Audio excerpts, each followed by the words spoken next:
Hello everyone, welcome to my channel Bold and Beautiful. Today, Bill overhears Liam and Grace conversing and discovers that they had been faking cancer. Is Liam Spencer's cancer a hoax? The remarkable comeback of Liam Spencer on The Bold and the Beautiful. However, was the real puppeteer able to pay off Grace Buckingham, or was she the mastermind behind the scam? According to soap opera speculations, Liam Spencer's illness concern may have been a last-ditch effort to get Steffy Forrester's attention. Liam has been adamant about getting Queen Steffy back for the past year. The crazy love scam of Liam? $1 Steffy consistently rejected Bill's son's attempts to persuade her to leave her husband, John Finnegan. Nevertheless, they did kiss once, but Dr. Finn was unaware of it. On the CBS soap opera, did Liam just pull off one of the most bizarre love scams we have ever seen? B&B spoilers indicate that Finn and Bridget Forrester will discover some significant discrepancies in Dr. Buckingham's reports. The two begin speculating that Liam was never unwell and that Grace fabricated his illness in order to obtain $1 million for surgery that would save his life. However, Liam would have lived just fine without the operation and didn't truly need it. But what if Grace wasn't the liar and she was just being paid to lie? Liam and his ex-wife have become closer as a result of his tumor. If he made it up to get her back, it's working. That he would subject everyone he cares about to that in order to force Steffy to divorce her marriage seems implausible.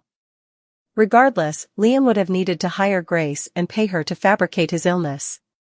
Shin has been having trouble. Since Shin and Steffy's marriage has been in trouble for some time, it won't take much for Steffy to move on to someone else.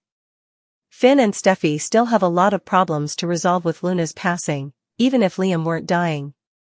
Do you think Liam would go so far as to pretend to have cancer in order to ruin Shin's relationship? Liam Spencer, the perpetually tormented son of Dollar Bill, orchestrated a grotesque charade, faking a terminal brain tumor diagnosis, all in a desperate, depraved gambit to shatter Steffy Forrester's marriage to John Finnegan and reclaim her as his own? This isn't merely a soap opera twist, it's a psychological earthquake, forcing us to re-examine every labored breath, every anguished tear, every tender moment shared between Liam and Steffy during his purported illness.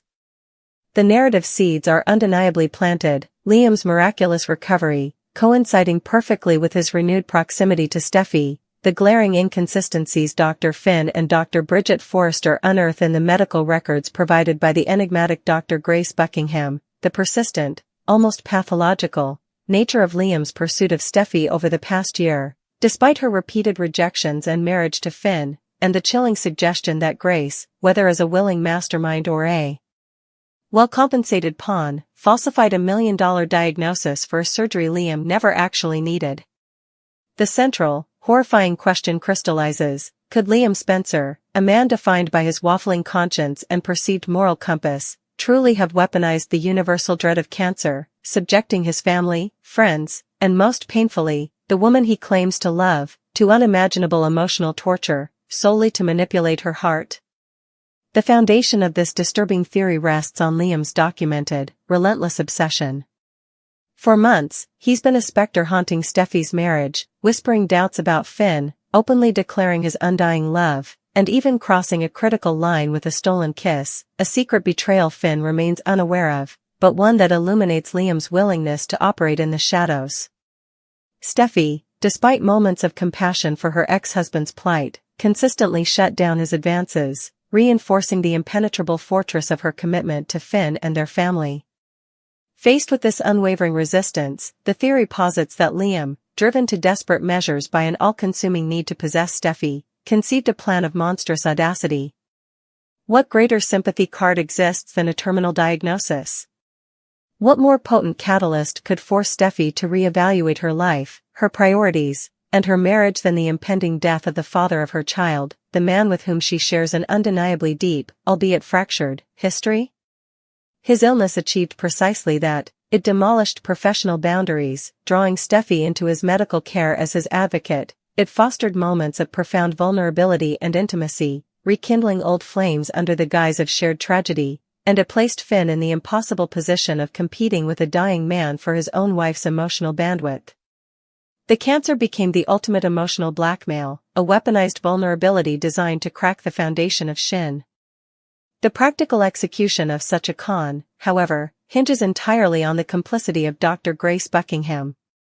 Finn and Bridget's discovery of serious inconsistencies in the medical reports, anomalies in scans, questionable test results, deviations from standard diagnostic protocols, is the smoking gun. The theory bifurcates here regarding Grace's role. Is she the Machiavellian architect, perhaps harboring her own vendetta against Finn or Steffi, or nursing a hidden obsession with Liam, who saw an opportunity for financial gain, the referenced $1 million surgery fee, and personal chaos? Or is she merely a highly skilled, ethically compromised physician lured by an enormous bribe from Liam, or potentially an unseen benefactor, though Liam is the prime suspect, to fabricate the diagnosis and subsequent life-saving surgical narrative? The brilliance, and horror, of Liam's alleged plan lies in the fact that the surgery itself, while presented as urgent and essential, was, according to the theory, medically unnecessary.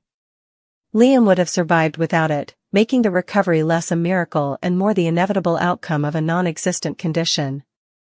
Grace's involvement, whether as initiator or instrument, transforms from medical malpractice into a criminal conspiracy of breathtaking cruelty. The potential fallout for her career, freedom, and reputation would be catastrophic, demanding a motive of equal magnitude, immense financial reward, deep personal animus, or perhaps both. Yet, the sheer, stomach-churning depravity of the act forces a reckoning with Liam's character. Is the man who agonizes over every moral quandary, who has often been a victim of circumstance and others' manipulations, truly capable of this level of calculated, sustained evil? Subjecting his young daughter, Kelly, to the terror of losing her father? Forcing his current wife, or recent ex, depending on the timeline, Hope, to endure the anguish of his supposed impending death? Draining his father, Bill, and stepmother, Katie, through a harrowing emotional wringer?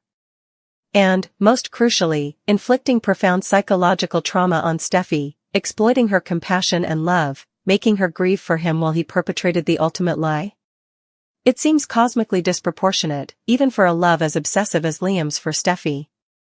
The collateral damage is immense, suggesting either a level of narcissistic sociopathy previously unseen in Liam, or a blinding, self-justifying obsession that rationalized any means to its end. Could he compartmentalize so completely? Could he watch Steffi's tears, hear Kelly's fears, and still maintain the facade?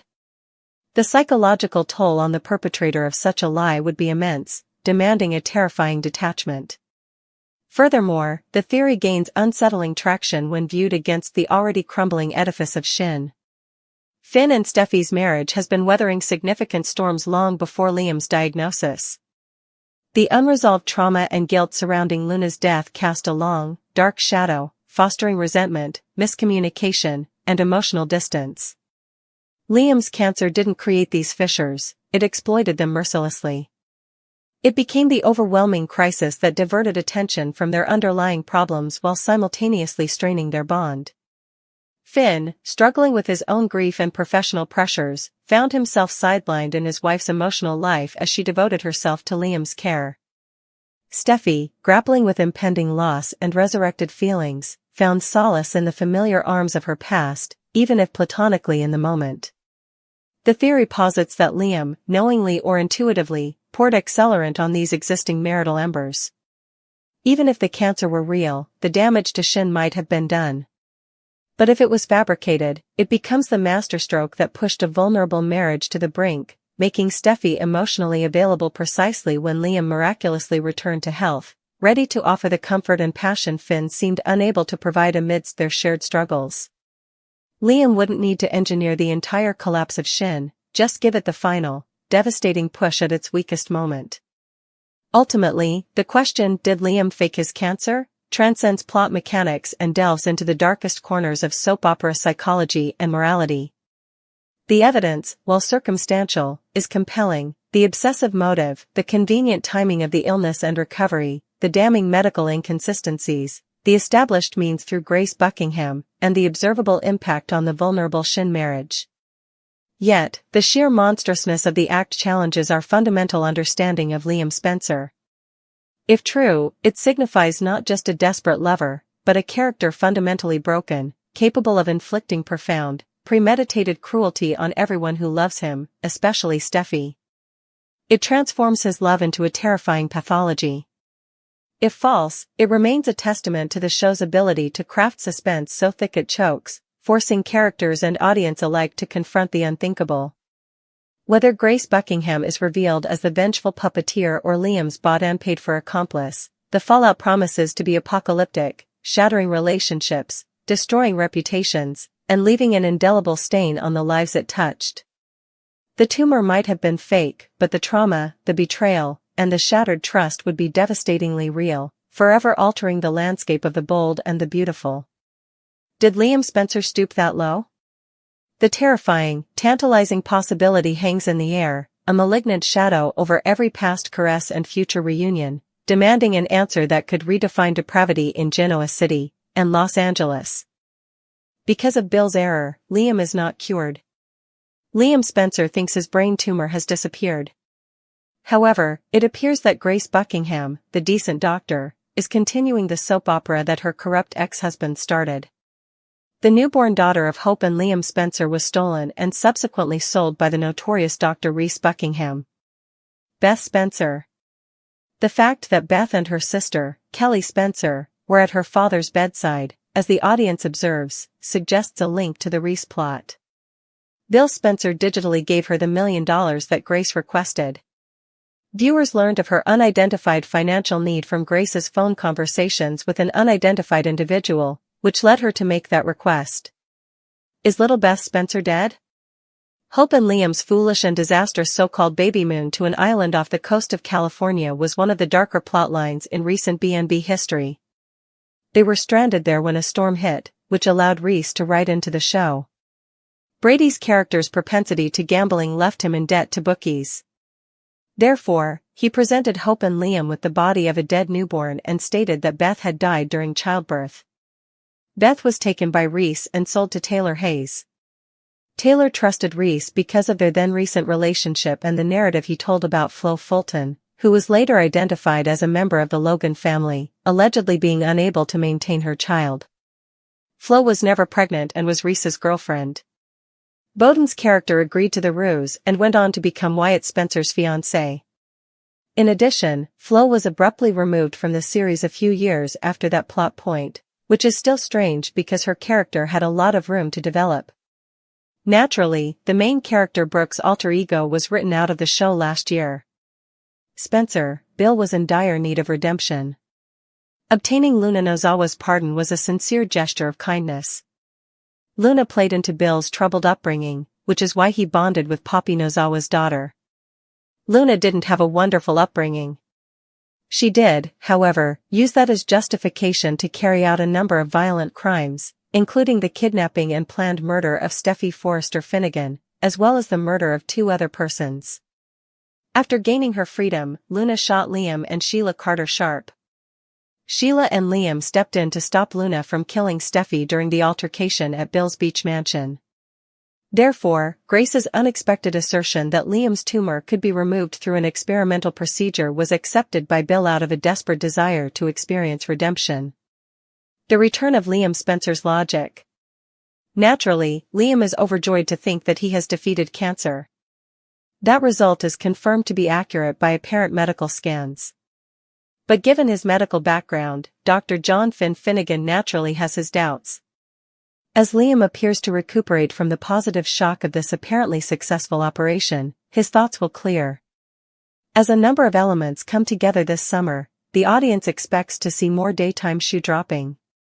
One of them ought to provide a detailed account of what transpired during Liam's surgery in contrast to Grace's assertions. Liam Spencer basks in the radiant, terrifyingly fragile glow of presumed survival, convinced the insidious shadow of his brain tumor has been surgically excised, banished by the seemingly miraculous hands of Dr. Grace Buckingham. His relief is palpable, a physical uncoiling of dread replaced by giddy, tearful embraces with Hope, Steffi, and his daughters, Kelly and the miraculously returned Beth, a reunion itself born from the darkest kind of medical deceit that now casts an ominous pall over his current cure. Yet, beneath the surface of celebratory toasts and grateful tears, a chilling undercurrent of doubt, fueled by history and Dr. John Finn Finnegan's grounded medical skepticism, whispers the terrifying truth: Liam likely isn't cured at all. Bill Spencer, blinded by a desperate, almost pathological need for redemption after orchestrating the controversial pardon of the volatile Luna Nozawa, whose own freedom tragically culminated in violence, including the near-fatal shooting of Liam himself, has potentially delivered his vulnerable son into the clutches of a predator whose motives are as murky and dangerous as her ex-husband's infamous legacy. Grace Buckingham, who materialized with this experimental surgical promise just as mysteriously as she demanded a cool $1 million from Bill, transferred digitally with astonishing speed and little due diligence, is walking perilously close to the soapy footsteps of the reviled Dr. Reese Buckingham, the man who orchestrated the unspeakable trauma of stealing Liam and Hope's newborn daughter, Beth, selling her like chattel to cover gambling debts, and perpetrating a grotesque farce involving a dead infant presented as their child. The cruel irony is inescapable. Liam now embraces the daughter Reese tried to erase, believing himself saved by the ex-wife of the man who nearly destroyed his family, while the audience, privy to Grace's furtive, tension-laden phone calls hinting at an undefined, urgent need for cash, recognizes the chilling parallels, the exploitation of profound vulnerability, a dying man, grieving parents, the shadowy financial transactions, the too-good-to-be-true medical claims emerging from personal desperation. Reese's crime was born of weakness and addiction. Grace's request for $1 million, shrouded in secrecy and occurring immediately before the high-stakes surgery, reeks of calculation and opportunism, exploiting Bill's own crippling weakness, his consuming guilt over Luna. Bill's bond with Luna, rooted in a twisted reflection of his own damaged childhood, fueled a redemption quest that led him to minimize her culpability in murder and kidnapping, ultimately placing Steffi and Liam directly in the path of Sheila Carter Sharp's bullet, a consequence Bill now seeks to desperately atone for by accepting Grace's improbable cure at face value. His judgment, irrevocably clouded by this need to rewrite his paternal failures and erase the blood on his hands, both Luna's victims and Liam's near death, made him the perfect mark for Grace. He wasn't investing in medicine, he was purchasing absolution, transferring that $1 million not as payment for services, but as a down payment on his own peace of mind, tragically overlooking the glaring red flags waving around Grace, her connection to Reese, the suspicious timing of the cash demand, the sheer audacity of an unproven, immediate cure for a terminal diagnosis. While Liam's logical faculties, dulled by the tumor's effects and the euphoric shock of survival, are currently offline, replaced by pure, unadulterated joy and relief, Finn's professional instincts are screaming. His medical expertise allows no room for such miraculous, instantaneous recoveries from complex brain cancers. The scans Grace presents, likely manipulated or misinterpreted, clash violently with established oncology. As Liam's cognitive fog inevitably lifts in the wake of the surgery's initial physiological shock, that very clarity of thought will become the catalyst for his own terrifying realization. The return of his innate skepticism will force him to question the narrative, to scrutinize the scans himself, to wonder why Grace needed $1 million up front, and to recall the horrifying precedent set by her ex-husband. The convergence of factors this summer promises a cascade of devastating revelations, the truth behind Grace's financial desperation and her shadowy contacts, the actual nature of whatever procedure was performed on Liam, if anything substantive occurred at all beyond anesthesia and a superficial incision, the inevitable clash between Finn's medical evidence and Grace's fabricated results, and the horrifying likelihood that Bill, in his frantic scramble for redemption, has not only failed to save his son but has actively amplified the danger. Liam's current elation is the calm before a storm of betrayal. His belief in being cured is the fragile dam holding back a flood of renewed terror and potentially accelerated illness, worsened by whatever Grace actually did during that operating room interlude. Bill's blunder isn't just a mistake, it's a catastrophic lapse in judgment born of selfish desperation, potentially gifting Grace Buckingham the leverage and resources to inflict harm on a scale that could rival, or even surpass, Reese's theft of a child. The danger isn't merely Liam's untreated tumor, it's the active manipulation of his hope, the exploitation of Bill's guilt, the re-traumatization of a family already scarred by medical monstrosity, and the very real possibility that Grace Buckingham, driven by her own undisclosed demons and debts, is playing a far more sinister game than Reese ever did, with Liam's life as the ultimate, perilous pawn on the board. The cure is a poison chalice, and Bill, in his reckless thirst for redemption, forced his son to drink deeply. The toxic fallout is imminent, threatening to shatter the Spencer family anew and proving that in the world of Los Angeles elite medicine, sometimes the most lethal tumor isn't in the brain, but in the soul of the doctor holding the scalpel.